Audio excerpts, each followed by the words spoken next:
Hello வணக்கம். இன்னைக்கு உருளைக்கிழங்கு ஃப்ரை தான் பார்க்க போறோம். அதுக்கு உருளைக்கிழங்க சின்ன சின்ன பீஸாவா கட் பண்ணி வச்சுருக்கேன். பூண்டு 3 பல்லு தட்டி எடுத்திருக்கேன். கருவேப்பிலை, ஆயிலு, மிளகாத்தூள், கடுகு, உளுத்தம்பருப்பு, மஞ்சத்தூள், பெருங்காயத்தூள் எடுத்திருக்கேன். அடுப்பை ஆன் பண்ணிக்கோங்க. பேன் வச்சுக்கோங்க. பேன் காஞ்சதுக்கப்புறம் ஆயில் விட்டுருங்க. ஆயில் காஞ்சதுக்கப்புறம் கடுகு, உளுத்தம்பருப்பு ஆட் பண்ணிக்கோங்க. இது நல்லா பொரிஞ்சதுக்கப்புறம் நம்ம தட்டி வச்சுருக்கோம்ல பூண்டு, அதையும் இதோட ஆட் பண்ணிக்கோங்க.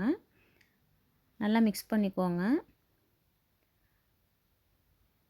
நல்லா மிக்ஸ் பண்ணிவிட்டு நல்லா கொஞ்சம் அது இதானதும் ரோஸ்ட் ஆனதும் கருவேப்பிலை அதோட போட்டுக்கோங்க.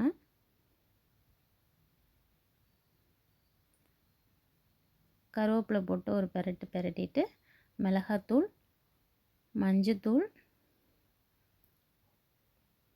பெருங்காயத்தூள் ஆட் பண்ணிக்கோங்க.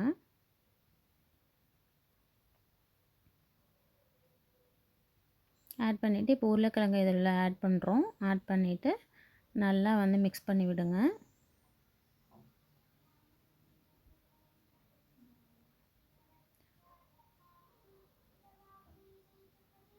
நல்லா மிக்ஸ் பண்ணி விடுங்க. தேவையான உப்பு போட்டுட்டு நல்லா மிக்ஸ் பண்ணிவிட்டு மூடி போட்டுருங்க. அப்புறம் ஒரு 5 மினிட்ஸ் கழித்து பார்த்திங்கன்னா நல்லா அது வெந்திருக்கும். தண்ணி ஆட் பண்ணக்கூடாது. அதே மாதிரி சிம்மில் வச்சு கொஞ்சம் மூடி போட்டு வச்சிடணும். அப்போ தான் நல்லாவே வேகும். இப்போ இது நல்லா ரெடி ஆயிடுச்சு. இப்போ ஒரு பவுலுக்கு மாற்றிக்கலாம். சூப்பராக இருக்கும், டேஸ்ட்டாக இருக்கும். ட்ரை பண்ணி பாருங்கள். தேங்க்யூ.